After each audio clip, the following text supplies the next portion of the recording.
Live from high atop Madison Square Garden, this is Travel Show Live with your host, Erik Hastings. Welcome back to Travel Show Live. It is going to be a full hour this hour. We're starting with our dear friend Clint Brownfield is back. The world according to Clinty. Hello, Clint. Hello, it's good to be back. It's nice to have you back here. Well, I was here last Sunday and I didn't know. I was at the very beginning of a sinus attack. Oh, no. I didn't know it until the next day. I had to go to the grocery store. You can either get medicine that's drowsy or non-drowsy, so I got both. You got both? I did. Yeah, why not? Like riding along. So anyway, I feel really good today. You feel better It's today? good to see Okay, you. that's very good. It's nice to have Last you week here. I reported on a couple of places, and I think I may have left off the websites. Can I mention them? Of course you can. You do whatever you want. The first was Las Ventanas, the luxury resort in Cabo. Okay. And the website's very easy. It's lasventanas.com. Oh, well, that's pretty easy. And then the other one was Gran Malia Resort in Puerto Rico. And again, it's very easy. GranMalia.com. Okay. Then press around until you find Puerto Rico. Oh, that's pretty Or any easy. other place you want to go. Yeah, why not? Okay, very good. Now, I thought with your permission, we would talk a little about Venice. You know, I am very happy that we're talking Venice today, and the reason is, you didn't know this, but we just planned a trip in October that's going to take us to Venice for 4 days, I believe, and then we're going to jump back on a plane and go down to the Amalfi Coast, which I have not done before. It's gorgeous. So it's going to be a great trip. We're going to shoot video while we're there, so very romantic for the director of photography and I. That we're going to go and work, but I don't mind. That's okay. I don't have a big problem. Out of the closet and onto the Amalfi Coast. Is that what it is? I mean, yeah, really. It's but that's so be it. So I am really looking forward to Venice, especially that time of year is going to be pretty for us. But since you've been there a number of times, for a first timer, let's talk Venice. What we should be doing, what to expect a little bit. I looked up. It's one of my fantasy places. This was the fourth time that I had been. I was there for the 4th of July.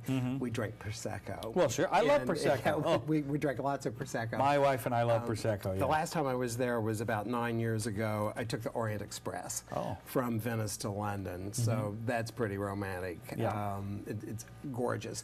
This year I was chosen. Oh, wow. I was among 11 journalists worldwide chosen to go over for the 8th annual workshop for tourism in the Veneto in Venice. Okay. You think Tuscany, Florence, Veneto, Venice. Okay. And the first-time visitor will probably do the same things that the 12th-time visitor does. Because it's just that pretty. It's spectacular. Again, you realize, like, in America, we're a pretty young country. Yeah. St. Mark's Square, which is the world's living room, the cathedral, they go back to the 1200s when Venice was literally the capital of the world. Right. I'd always arrived by train before. This time I arrived by air. Okay. The airport is beautiful. Yeah. And we got on a boat at the airport. There are no cars. There I are no love it. roads. Oh, I love it. We stayed at a newly redone historical property called the Molina Stuckey Hilton Okay. on the island of Giudecca in the lagoon. And you can't just say, oh, let's take a car. You arrive by boat. Well, sure. And in that process, you slow down. It gets very elegant, very tranquil. It's one of the most gorgeous places on the face of the earth. Did you have your Jackie O glasses? I did. I had my Aristotle Onassis glasses. I thought between you and me, July could be a little PU. Yeah. But it wasn't. It wasn't. We were there during the time of the Biennale. Okay. And every 2 years it's the most spectacular art show on the face of the earth. Visual arts, performing arts, architecture. And I don't know whether you have the picture of the Grand Canal. Can you see it? This was during the... I don't know. I can't see the picture. But do you have the picture of Netta? Green. Oh, all right. Well, we're gonna. While we were there, there was a big blow-up of a photograph of Netta. You can see it here. She was the young woman who was killed in Iran in the aftermath of their elections. So they had already put up a picture of her. Oh, wow. The next picture might show you the St. Mark's Square.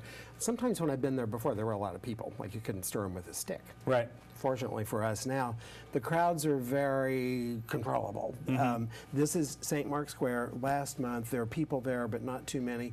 They were setting up seats and a stage. That night, Andre Bocelli just got up and sang his heart out. Oh, I love it. As part of the Biennale. Okay. Also, the Venice Film Festival is part of the Biennale. It's coming up.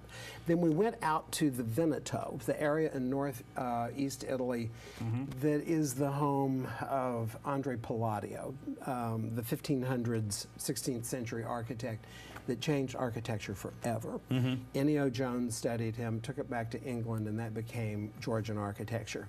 This is his most famous building. There are 50 or 60 structures from the 1500s, and this is the one that Thomas Jefferson used as his model when he designed and built Monticello. Okay. So there is the rotunda.